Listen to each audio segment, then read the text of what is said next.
भी ये वीडियो देख रहे हैं, चाहे आप फर्स्ट टाइम भी देख रहे हैं, तो इसको एक साइन मानिएगा कि यूनिवर्स आपको बताना चाहता है कि अगर मैं इस पर्सन की विश को इतने सालों बाद पूरा कर सकता हूँ तो आपकी विश को भी पूरा कर सकता हूँ।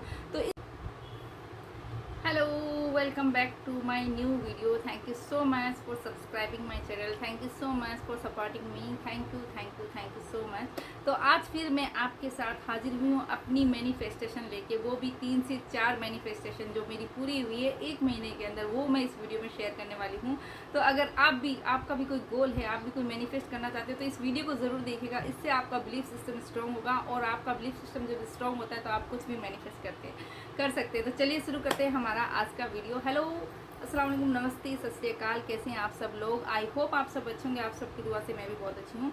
तो जो लोग मुझे पहली बार देख रहे हैं उनको बता देती हूँ, मेरा नाम है शायना वाहिद, और मैं अपने इस चैनल पे law of attraction, manifestation and अपनी सक्सेस स्टोरी शेयर करती हूँ। प्लस मेरे जो स्टूडेंट हैं जिन्होंने अपनी लाइफ में जो कुछ भी मैनिफेस्ट किया है म्यूजिकल प्रैक्टिस ज्वाइन करके या मुझसे कनेक्ट होने के बाद, तो वो सब भी मैंने शेयर किया है अपने इस चैनल पे। तो अगर आपको भी अपनी ड्रीम लाइफ को मैनिफेस्ट करना है, अगर आप भी कुछ ना कुछ मैनिफेस्ट करना चाहते हैं, तो आपको मेरी चैनल पे ज़रूर विजिट करना चाहिए, और अगर अच्छा लगता है तो आप मेरे चैनल को सब्सक्राइब कर सकते हैं। तो चलिए शुरू करते हैं हमारी आज की वीडियो। तो काफ़ी दिन होंगे, जैसे कि आपको पता है, बीच में मेरी नीस की वेडिंग थी अभी 10 सितंबर को। तो मैं बहुत बिजी थी, मेरा कोई लॉन्ग वीडियो नहीं आया था। मैंने कोशिश की थी बीच में शॉर्ट वीडियो शेयर किए हैं मैंने, लेकिन लॉन्ग वीडियो नहीं आया। तो मैं आज लॉन्ग वीडियो लेके आई हूँ अपनी 4 मैनिफेस्टेशन की, कैसे 1 महीने के अंदर मेरी 4 मैनिफेस्टेशन है वो पूरी हुई है। तो सबसे पहले तो मैंने शॉर्ट में एक बार शेयर किया था, लाइव में आई थी तब, कि मेरी एक जो विश थी जो बहुत पुरानी, लाइक जब मेरी मैरिज हुई थी तब की, आप मान लीजिए बहुत साल पुरानी है, ठीक है। तो मेरी विश ये थी सबसे पहले कि जैसे कि मैंने आप लोग के साथ शेयर किया कि मेरी लव मैरिज हुई थी। तो जब उस वक्त मैरिज हुई थी तो उस वक्त मेरे को यू नो जैसे एक दुल्हन का गेटअप होता है, जैसे एक अरेंज मैरिज होती है, उसमें सब अरेंजमेंट होता है ना, एक दुल्हन रेडी होती है और सब कुछ जो चीज़ें होती है वो उस वक्त नहीं हुई थी। हमारी बहुत नॉर्मल सिंपल कपड़ों में शादी हुई थी। तो मेरी एक इच्छा थी हमेशा से कि मैं भी एक ब्राइड का गेटअप लूँ, एक ब्राइड की तरह मेरा गेटअप हो, ड्रेसअप हो, मेरा मेकअप हो या ज्वेलरी जो भी है। तो मेरा भी वो एक इच्छा थी। तो मैं यूनिवर्स को बोलती थी, यूनिवर्स कितना अच्छा होता ना कि मेरी भी अगर इस तरीके से शादी होती, मैं भी एक दुल्हन, मतलब अपने कहीं ना कहीं वो मेरे सबकॉन्शियस माइंड में एक विश थी कि कितना अच्छा होता ना यूनिवर्स की मैं भी एक दुल्हन के रूप में अपने आप को देख पाती है ना, क्योंकि उस वक्त ये सब चीज़ें नहीं हुई थी, बहुत जल्दी में शादी हुई थी, तो सिंपल तरीके से हुई थी। तो वो एक मेरी विश थी। और एक तो कहते हैं ना, ब्राइड जैसे शादी होने के बाद एक लड़की को ससुराल से जो दुल्हन का जोड़ा जो मिलता है, हमारे यहाँ तो यही कल्चर है कि शादी का जो जोड़ा होता है वो ससुराल पक्ष से आता है। तो मेरे जब शादी हुई थी उस वक्त ऐसा कुछ नहीं हुआ था, मेरे को जोड़ा वो मिला नहीं था। शादी होने के बाद मैंने काफ़ी टाइम तक मैंने अपनी मदर इन लोग को बोला था कि और कुछ दो ना दो, लेकिन आप ना मुझे एक शादी का जो जोड़ा होता है एक लड़की के लिए वो ज़रूर दिलाना। तो काफ़ी साल हो गए, वो बोलते थे हाँ दिलाएंगे, लेकिन कुछ ना कुछ ऐसा होता था। पर कहते ना, सब कुछ डिवाइन टाइम पे होता है, जब डिवाइन ही सेलेक्ट करता है कि आपकी लाइफ में वो पल कब आएगा। तो अभी मेरी नीस की वेडिंग हुई, तो मेरी मदर इन लॉ ने मुझे वो इतने सालों के बाद मेरी वो विश पूरी भी, मुझे एकदम ब्राइडल जो लहंगा होता है जो एक दुल्हन को दिलाया जाता है जो ससुराल की तरफ से, मेरी मदर इन लॉ ने मुझे पैसे दिए। ऑफकोर्स मैं अपनी पसंद से लेके आई थी, तो उन्होंने बोला तुम जाओ तुम लेके आओ। तो मैं लेके आई। तो एक तो मेरी ये विश पूरी हो गई। दूसरा कि मैं हमारे मतलब आज तक मैं कभी भी ना जितनी भी शादी वगैरह हुई मेरे इन लॉज वगैरह में भी, तो मैंने कभी मैं पार्लर से कभी तैयार नहीं हुई, नॉर्मल घर पे नॉर्मल सा हल्का सा मेकअप करके रेडी हो जाती थी। तो इस बार नीस की वेडिंग थी, पहले से तो ऐसा कुछ प्लान नहीं किया था, लेकिन बाद में मेरे को ऐसा लगा कि लाइक मैं इतने टाइम के बाद लहंगा पहनने वाली हूँ, वो भी इतना हैवी एक ब्राइडल टाइप का लहंगा पहनने वाली हूँ नीस की वेडिंग में, तो क्यों ना मैं एक अच्छा सा वो लुक ही ले लेती हूँ, जो एक ब्राइडल टाइप का लुक होता है वो ले लेती हूँ, पार्लर से तैयार हो जाती हूँ। तो मेरी नीस के साथ मैं गई थी, जो उन्होंने पार्लर बुक किया था। तो फिर अचानक से मेरा भी बन गया, तो मैंने भी अपना बुक किया, उनसे बात की और उन्होंने मुझे रेडी किया, और बहुत प्यारा सा लुक आया था। यहाँ पे मैं वो पिक भी शेयर कर देती। वैसे तो मैंने शॉर्ट वीडियो शेयर किया अपने दूसरे वाले चैनल पे, लेकिन जिन्होंने नहीं देखा है उनके लिए मैं यहाँ पे पिक लगा देती हूँ, छोटी सी क्लिप भी लगा दूँगी। तो ये मेरा लुक था, और मुझे देख के इतनी खुशी हो रही थी कि वाह, मैं भी चाहती थी कि मैं ऐसे रेडी हूँ और ये वाला लुक मेरा क्रिएट हो। और बहुत ही प्यारा वो जो पार्लर है वो भी हमारी सिटी का जो वन ऑफ द कहते हैं ना बड़े पार्लर में आता है, फेमस पार्लर है वो, ठीक है। सेलिब्रिटी से भी वो मिली हुई है, जो पार्लर वाली जो मेकअप आर्टिस्ट है वो। तो उनसे मैंने बनवाया था, उन्होंने बहुत अच्छा लुक दिया मुझे और मुझे बहुत अच्छा लगा अपने आप को। फर्स्ट टाइम मैं रेडी हुई तो एक तो मेरी ये विश पूरी होगी कि ब्राइडल वाली, ठीक है। और दूसरा मेरा मैनिफेस्टेशन ये हुआ था कि तो एक तो था वो ब्राइडल वाला जोड़ा, वो वाला मैनिफेस्टेशन। दूसरा था वो मेरा ब्राइडल वाला लुक जो मैं रेडी हुई थी, ठीक है। पार्लर से कभी रेडी नहीं हुई थी, वो मुझे लुक मिला। तीसरा मेरा मैनिफेस्टेशन ये हुआ कि जब हम मैरिज में गए, मतलब मैरिज तो यहीं पे हुई थी, और रिसेप्शन पार्टी में जब हम जाने वाले थे तो वहाँ पे गुड़गांव में रिसेप्शन था। गुड़गांव में नीस की शादी हुई है। और जैसा कि जो लोग मुझसे जुड़े हुए उनको पता है कि मैं अभी गुरुजी को बहुत मानती हूँ, जो बड़े मंदिर वाले गुरुजी हैं, जो दिल्ली वाले। तो मेरी इच्छा थी कि मैं उनके मंदिर जाऊँ, लेकिन मैंने सोचा नहीं था। और मेरी ये भी इच्छा थी कि जब मैं जाऊँ ना तो अपनी फैमिली के साथ जाऊँ, मतलब अपने हस्बैंड और अपने बच्चों के साथ जाऊँ।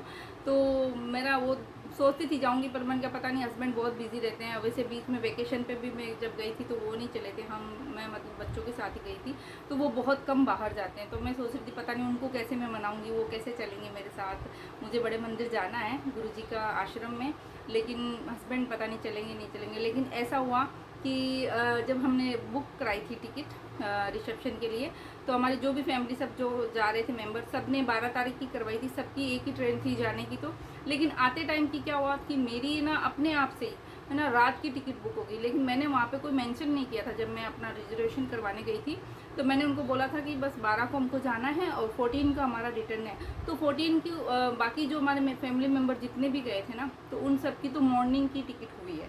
और लेकिन मेरी अपने यहाँ भी वो जिनको दिया, मैंने तो फॉर्म फिल करके दे दिया था, लेकिन उन्होंने जो 14 की रात की लगभग 12-10 यानी कि जो 15 मान लो उस तारीख को, क्योंकि आपको पता है 12 बजे के बाद नेक्स्ट डे काउंट होता है।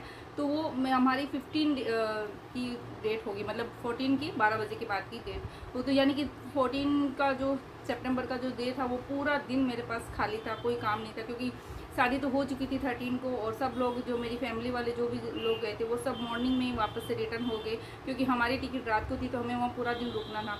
तो फिर अचानक से जब हम बीच में कार से हमको होटल से हमें लेने आए थे, मेरे नीस के जो हस्बैंड है, तो वो भी मानते हैं गुरुजी को। और उन्होंने ऐसे ही बोल दिया कि गुरुजी का मंदिर, मैंने उनको पूछ लिया यहाँ से, मुझे इतना तो पता था कि दिल्ली में है, तो मैंने बोला यहाँ से कितना टाइम लगता है गुड़गांव से, क्योंकि मुझे पता नहीं था, मैं तो फर्स्ट टाइम गुड़गांव गई थी। तो उन्होंने बोला कि हाँ ज़्यादा दूर नहीं है, मैं भी खुद भी गया हूँ वहाँ पे 2 बार गुरुजी के मंदिर, तो आप जा सकते हो, आप मेट्रो से भी जा सकते हो और बाइक कैब भी जा सकते हो। तो मैंने कहा ठीक है, फिर तो मेरे पास पूरा दिन है, कल पूरा दिन मेरे पास कोई काम भी नहीं है, और ट्रेन भी हमारी ऑलमोस्ट रात को मतलब 12 बजे के बाद है। तो फिर क्या हुआ, अचानक से प्रोग्राम बन गया और फिर हम लोग गए, हमारे वहाँ पे दर्शन भी हुए और मेरी वो विश पूरी हुई। लाइक मैं चाहती थी कि मैं अपने हस्बैंड और बच्चों के साथ जाऊँ। तो ये भी देखो एक प्री प्लान होता है, यूनिवर्स ने कैसे प्लान किया। देखो बाकी सबकी में अगर मेरी भी टिकट मॉर्निंग की होती ना तो शायद मैं भी नहीं जा पाती, मैं भी इन लोगों के साथ ही वापस आ जाती है ना। लेकिन वो यूनिवर्स ने अपने आप प्लान किया, अपने आप मेरी टिकट रात की हुई। और मुझे बाद में पता चला, हस्बैंड वगैरह ने बोला कि सबने दिन की कराई, तुमने दिन की क्यों नहीं कराई। तो मैंने बोला मुझे नहीं पता, मैंने तो सिर्फ फॉर्म फिल करके दिया था। और वो जो बैठे थे वहाँ पे उन्होंने खुद नहीं बोला कि आपकी रात वाली जो ट्रेन है वापसी की 12 बजे वाली, उसमें आपकी टिकट हुई है। तो मैं आ गई, क्योंकि मैंने सोचा शायद सबकी रात की होगी, वो तो मुझे बाद में पता चला। लेकिन ये सब यूनिवर्स का प्लान था। तो देखिए जब आप कुछ चीज़ की विश आप रखते हो और लेट गो करते हो उसमें, यानी कि मैंने सोचा तो था कि मुझे जाना है, लेकिन मैंने ज़्यादा उस चीज़ में नेगेटिव नहीं सोचा कि कैसे होगा क्यों नहीं होगा, बस एक विश रखी थी। और एक अपनी वाइब्रेशन को मेंटेन रखना ज़रूरी होता है, इसलिए कहते हैं आप ग्रेटिट्यूड करते रहिए हर चीज़ के लिए। तो यूनिवर्स ने इस तरीके से प्लान किया और मेरी ये विश पूरी हुई। दूसरी एक और विश मेरी पूरी हुई है, वो तीसरी कि जैसे मैं डिक्लेरेशन करवाती हूँ, आप लोगों को पता है हर महीने मैं डिक्लेरेशन करवाती हूँ। तो मैंने इस महीने भी डिक्लेरेशन में लिखा था कि मीटअप विद यूट्यूबर, है ना, बिग यूट्यूबर ऐसे लिखा था। और वो क्या था, कौन होगा, मैंने ये कुछ नहीं डाला था, मैंने बस डाल दिया था। मैं चाहती थी मैं भी किसी यूट्यूबर से मिलूँ। तो वो भी कैसे प्लान हुआ कि मेरी एक यूट्यूब फ्रेंड ही है जो यूट्यूब मतलब वो भी ब्लॉग बनाते हैं, वीडियो वगैरह बनाते हैं। तो मैं उनसे लाइव सेशन में मिली थी, एक बार उनका लाइव ज्वाइन किया था मैंने। और कोइंसिडेंटली वो बीकानेर की हैं, मतलब उनका होम टाउन बीकानेर है, लेकिन उनकी मैरिज जो है वो चंडीगढ़ में भी है, वो चंडीगढ़ में रहती है। तो अभी सितंबर में वो आई हुई थी यहाँ पे। उन्होंने बोला था मैं जब भी आऊँगी ना तो आपसे मिलूँगी।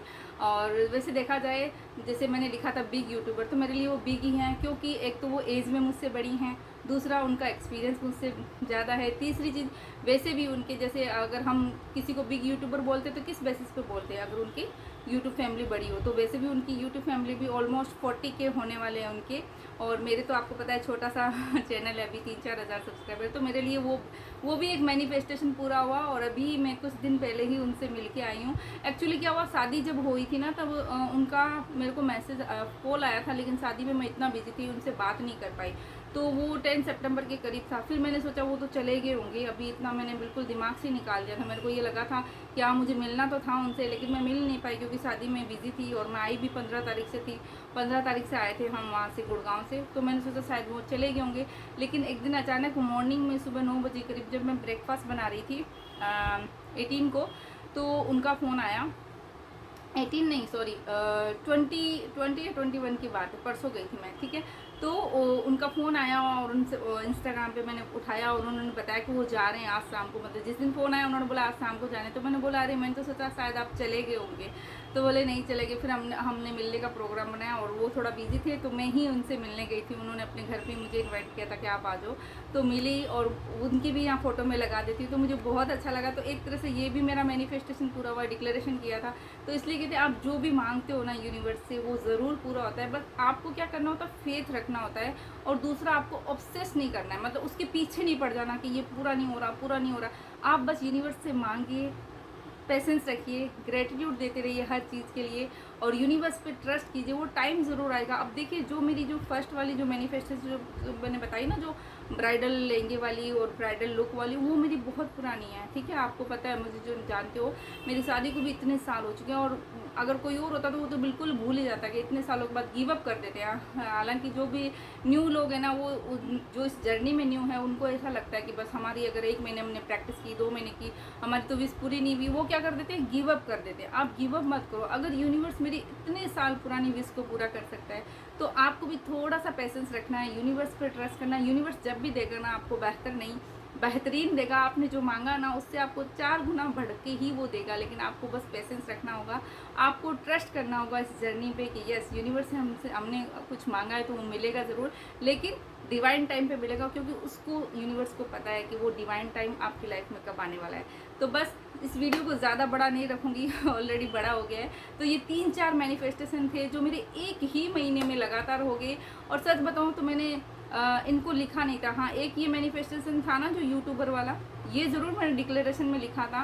बाकी वो ब्राइडल वाला या ब्राइडल लुक वाला, वो मैंने कुछ भी नहीं लिखा था। और जो गुरुजी के मंदिर का जो है, वो भी मैंने लिखा नहीं था। लेकिन मेरी डिज़ायर थी, मैं चाहती थी, मैं यूनिवर्स से जैसे बात करती हूँ ना अपने यूनिवर्स से, जो मैं बात करती हूँ मेडिटेशन के थ्रू, या वैसे भी मैं जब वॉक करती हूँ तो यूनिवर्स से बात करती हूँ, तो मेरे मन में वो इच्छा थी। तो वो एक कन्वर्सेशन यूनिवर्स से चलता रहता है।